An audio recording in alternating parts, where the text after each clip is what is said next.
Hey Warriors fans, I'm Scott Wars. It is time for a men's volleyball season preview. Hard to believe, fourth year of this men's volleyball program. He's the coach. He's been here since the inception. It's Mike Ensley. Mike, thanks for the time. I know you guys are ramping up right now. It is interesting because we were talking off the air for a little while. You only get a couple of weeks between your first official practice, and you guys have been going steady here during break, and the opener this weekend at Wittenberg.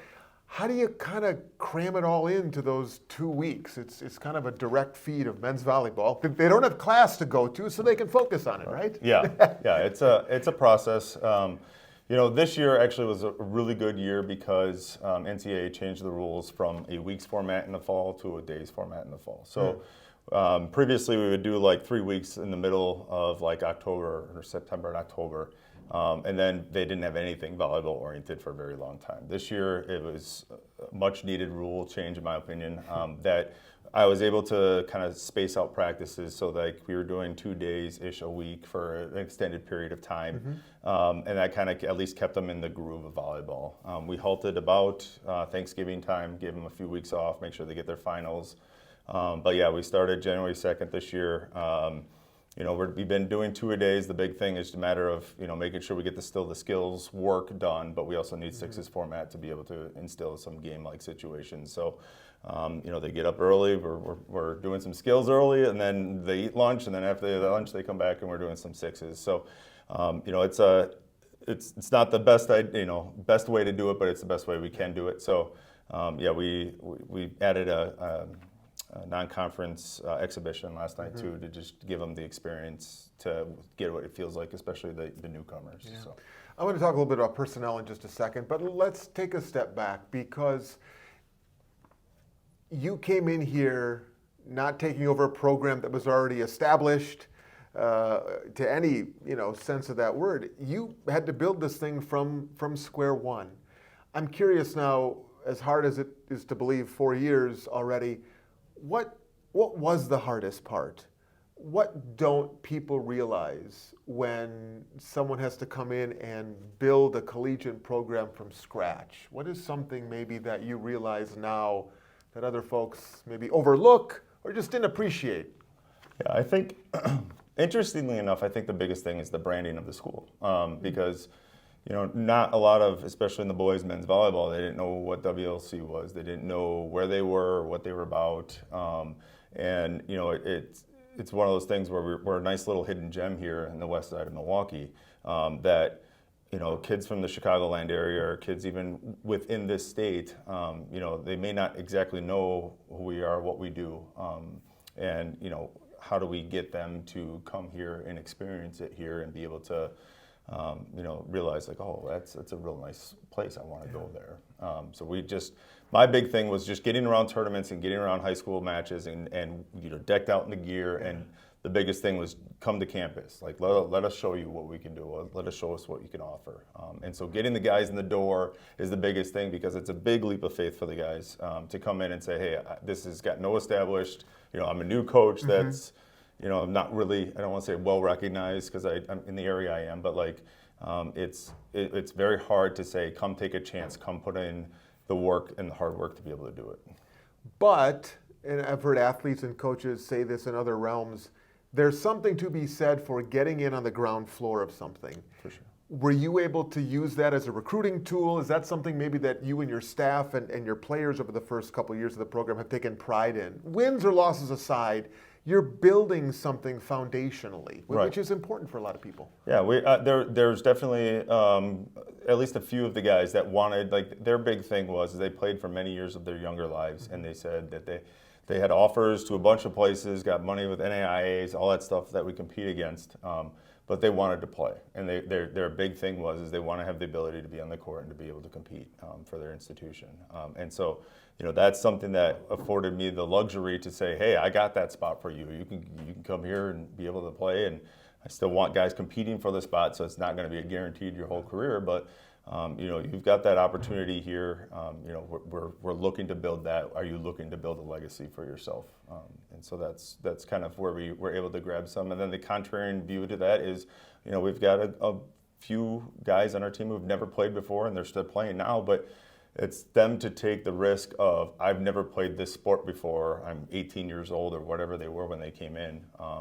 How do I really trust myself to come in and say, hey, I'm going to give this a shot and I'm going to ride through it? And the guys that have been doing fantastic. I'm looking for big leaps for them this year. And so, we're a little bit developmental mixed with a little bit of the side where we try to bring in those big recruits. It's kind of a mixed bag from that perspective. To that point, a perfect segue, Coach. Talk through some of the personnel. We don't have time to go through everybody. We'll talk about men's volleyball as the season progresses, obviously, and feature some of the athletes. But give us maybe a name or two of somebody that you're expecting big things from in terms of maybe a surprise or build off what they did last year. Yeah, for sure. I think the one we'll have to talk about is Drew Wetner, our middle. He's sophomore middle. He is... he had gotten at least a couple votes for all conference last year.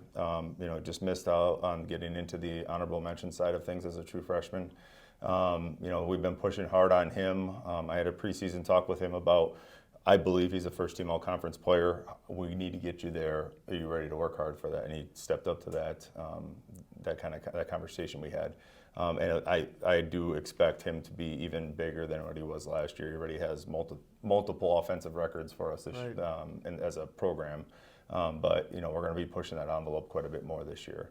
The other one I would say to watch out for is James Biedenbender, the junior. He's also a student body president. Mr. President. Yeah, I'm sure everybody knows who he is. But he has been kind of a guy that we've been shifting positions from multiple times. Like, he has played in the middle, he's played as a setter, he's played on the outside. And again, we had that conversation last year about how he wanted to have a little continuity in his season to be able to stay where he's at. And so we have him playing on the outside right now. And it's been a process. It's been 2 years of him kind of grinding through a bunch of different things, and he's that light bulb's starting to come through, and we're starting to see those things. So the more reps we get him, I think he's going to be making some big changes there. You talk about expectations. It's worth pointing out that, you play in a conference in the NAC, which is arguably the best Division III conference for men's volleyball in the country. Yep. So you got your work cut out for you as you build this program and then try to inch your way up the standings. But how do you handle the expectations here in year 4? It's funny. So my expectations every year, it's really interesting how much they've changed. Like last year, it was very much, the first 2 years we didn't get that win, and that's something I know the guys wanted. I know I wanted it as well. But so last year, our big push last year was to push some wins, which we were able to do, which is a very big part for our program. Now, this year I have kind of two things. Like, we still want that idea of, we have not won a conference match, talking about how tough the NAC is from top to bottom. And so I'm looking to try to get to the point where we're starting to push those guys a little bit more. We had a couple matches last year. We went 5 sets, literally at the grasp, and just fell a little bit short. I'd love to get the home fans a win as well. Everything we've won so far has been on the road. So if I could just interject, I have to say, from the beginning, I have to say this.